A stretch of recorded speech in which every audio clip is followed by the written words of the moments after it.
नमस्कार, मैं हूं अंकुर और आप देख रहे हैं सत्यहिंदी.com।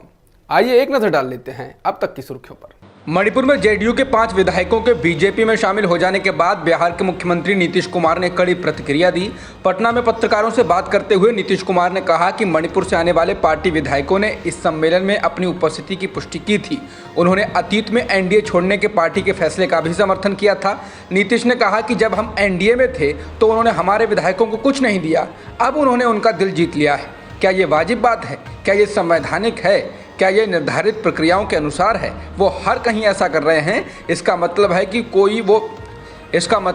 वो कोई विपक्ष नहीं चाहते। उन्होंने कहा कि इसलिए सभी राजनीतिक दलों को साल 2024 में एक सकारात्मक जनादेश के लिए एकजुट होना चाहिए। नीतीश कुमार अब राष्ट्रीय राजनीति में आने के पूरे संकेत दे चुके हैं। जब उनसे ये पूछा गया कि क्या वो आने वाले दिनों में विपक्ष की एकता की संभावना तलाशने के लिए वरिष्ठ नेताओं से मिलने दिल्ली जाएंगे, तो नीतीश कुमार ने इसका जवाब हाँ में दिया। हालांकि उन्होंने इस पर विस्तार से कुछ भी नहीं बताया। बता दें, नीतीश कुमार की पार्टी के द्वारा लगाए जा रहे पोस्टरों में लगातार उनको प्रधानमंत्री पद का उम्मीदवार बताने की कोशिश की जा रही है। मणिपुर में विधायकों के बीजेपी में जाने के बाद जेडीयू के अध्यक्ष ललन सिंह ने बीजेपी पर और पीएम मोदी पर निशाना साधा। ललन सिंह के नाम से अधिक प्रचलित जेडीयू अध्यक्ष राजीव रंजन सिंह ने कहा कि आपको तो याद होगा कि 2015 में प्रधानमंत्री जी ने 42 सभाएं की थी, तब जाकर 53 सीट जीत पाए थे। 2024 में देश जुमलेबाजों से मुक्त होगा, इंतजार कीजिए। उन्होंने मणिपुर में उनकी पार्टी के विधायकों का भाजपा में जाने के लिए खरीद फरोख्त बताया। इसके साथ ही उन्होंने कहा कि वो जो चाहे कर सकते हैं, लेकिन जदयू 2023 तक एक राष्ट्रीय पार्टी बन जाएगी। वहीं बीजेपी नेता और बिहार के पूर्व मुख्यमंत्री सुशील कुमार मोदी ने जदयू पर तंज कसते हुए कहा कि अरुणाचल के बाद मणिपुर भी जदयू मुक्त, बहुत जल्दी लालू जी बिहार को भी जदयू मुक्त कर देंगे। दिल्ली के मुख्यमंत्री अरविंद केजरीवाल ने शनिवार को कहा कि भाजपा इस साल के अंत में होने वाले चुनावों में प्रधानमंत्री नरेंद्र मोदी के गृह राज्य को खोने को लेकर चिंतित है। केजरीवाल ने आप नेता मनोज सिसोदिया पर हमले को लेकर कहा कि इस हमले को लेकर गुजरात के 6 करोड़ लोग बहुत गुस्से में हैं। उन्होंने भगवान के सामने उनका सिर फोड़ दिया। ये हमारे देश की संस्कृति नहीं है, ये हिंदू संस्कृति नहीं है, ये गुजरात की संस्कृति नहीं है। उन्होंने कहा कि हमले के बाद से सूरत के लोग बहुत गुस्से में हैं। हमने सूरत में एक सर्वे किया है और पाया है कि आप 12 में से 7 सीटों पर जीत हासिल कर रही है। केजरीवाल ने कहा कि जब आप हार रहे होते हैं तो आप इस तरह का हमला करते हैं। भाजपा हार के बारे में चिंतित है। मैं उन्हें बताना चाहता हूं कि अब तक आप कांग्रेस के साथ काम कर रहे थे, लेकिन हम कांग्रेस नहीं हैं। हम सरदार पटेल और भगत सिंह में विश्वास करते हैं। हम डरते नहीं हैं, हम लड़ेंगे। गुजरात पुलिस ने प्रदेश के आम आदमी पार्टी प्रमुख गोपाल इटालिया के खिलाफ बीजेपी के प्रदेश अध्यक्ष सी आर पाटिल और राज्य के मंत्री हर्ष संघवी को बदनाम करने का मामला दर्ज कर लिया है।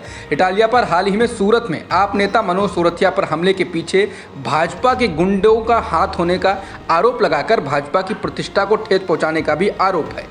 भाजपा कार्यकर्ता प्रताप छोड़वाडिया की शिकायत पर उमरा थाने में दर्ज एफआईआर के अनुसार इटालिया पर प्रदेश भाजपा अध्यक्ष पाटिल और गृह राज्य मंत्री संघवी के खिलाफ अपमानजनक शब्दों का इस्तेमाल करने का आरोप लगाया गया। कर्नाटक में सरकार चला रही बीजेपी के एक विधायक अरविंद लिम्बावली का एक वीडियो सामने आया है, जिसमें वो एक महिला को धमकाते हुए दिखाई दे रहे हैं।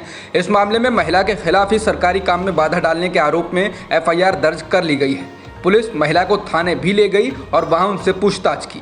लिम्बावली इससे पहले भी तमाम विवादों में रहे हैं। कुछ दिन पहले बीजेपी से जुड़े रहे श्रीकांत त्यागी के द्वारा नोएडा की एक सोसाइटी में एक महिला से अभद्रता करने को लेकर खासा हंगामा हुआ था। उत्तर प्रदेश सरकार ने श्रीकांत त्यागी के अवैध निर्माण पर बुलडोजर चला दिया था और उसके खिलाफ सख्त कानूनी कार्रवाई की गई थी।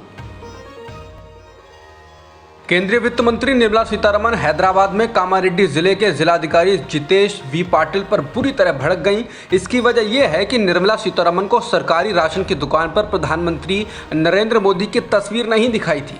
वित्त मंत्री ने जिलाधिकारी से कहा कि जब केंद्र सरकार 1 रुपये किलो में चावल दे रही है तो यहाँ की दुकानों पर प्रधानमंत्री मोदी की तस्वीर भी होनी चाहिए। निर्मला सीतारमण लोकसभा प्रवास योजना के तहत तेलंगाना की जहीराबाद लोकसभा क्षेत्र के बिरकुल मंडल के गांव में थी।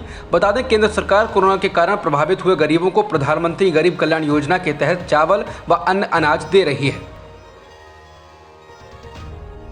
झारखंड से बीजेपी के सांसद निशिकांत दुबे, दिल्ली बीजेपी के सांसद मनोज तिवारी सहित 9 लोगों के खिलाफ झारखंड के कुंडा पुलिस थाने में एफआईआर दर्ज की गई है। इन लोगों पर आरोप है कि इन्होंने देवघर एयरपोर्ट पर सूर्यास्त के बाद चार्टर्ड फ्लाइट को टेक ऑफ करने के लिए अधिकारियों को मजबूर किया। बताना होगा कि कुछ दिन पहले निशिकांत दुबे, मनोज तिवारी, दिल्ली बीजेपी के नेता कपिल मिश्रा व कुछ लोगों के साथ झारखंड के दुमका में हुए अंकिता हत्याकांड के बाद अंकिता के परिजनों से मिलने पहुंचे थे। इस साल जुलाई में प्रधानमंत्री नरेंद्र मोदी ने देवघर एयरपोर्ट का उद्घाटन किया था। इस एयरपोर्ट से अभी रात को विमानों के उड़ने की व्यवस्था नहीं है और सूर्यास्त से आधे घंटे पहले ही उड़ान सेवाएं जारी रह सकती हैं। इंटरनेशनल मॉनेटरी फंड यानी कि IMF की नई लिस्ट में भारत विश्व की 5वीं सबसे बड़ी अर्थव्यवस्था बन गया है। भारत ने इसके साथ ही ब्रिटेन को पीछे छोड़ दिया है। अब ब्रिटेन की अर्थव्यवस्था खिसक कर 6ठे स्थान पर आ गई है। IMF के आंकड़ों के मुताबिक अमेरिकी डॉलर में की गई गणना के बाद भारत ने कैलेंडर वर्ष 2021 की आखिरी तिमाही में ब्रिटेन को पछाड़ा है। आंकड़ों के अनुसार पहली तिमाही में भी भारत ने बढ़त बनाई हुई है। भारतीय अर्थव्यवस्था का आकार नॉमिनल कैश टर्म्स में 854.7 अरब डॉलर और ब्रिटेन की 816 अरब डॉलर रहा है। भारतीय अर्थव्यवस्था के इस साल 7% बढ़ने का अनुमान लगाया गया है।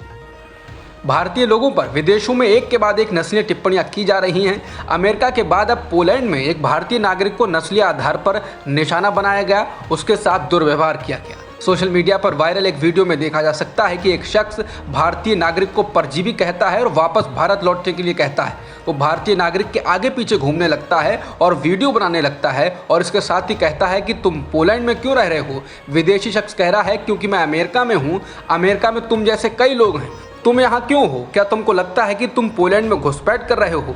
तुम्हारा अपना देश है, वहाँ जाओ। तो पूछता है कि तुम भारत से हो।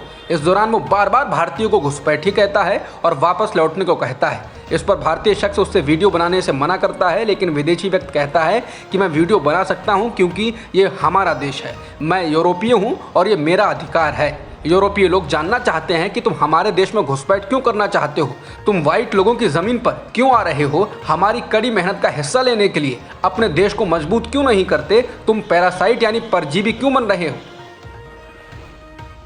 कांग्रेस रविवार को दिल्ली के रामलीला मैदान में महंगाई, बेरोजगारी और ज़रूरी सामानों पर GST बढ़ाने को लेकर बीजेपी को घेरने के लिए रैली करने जा रही है।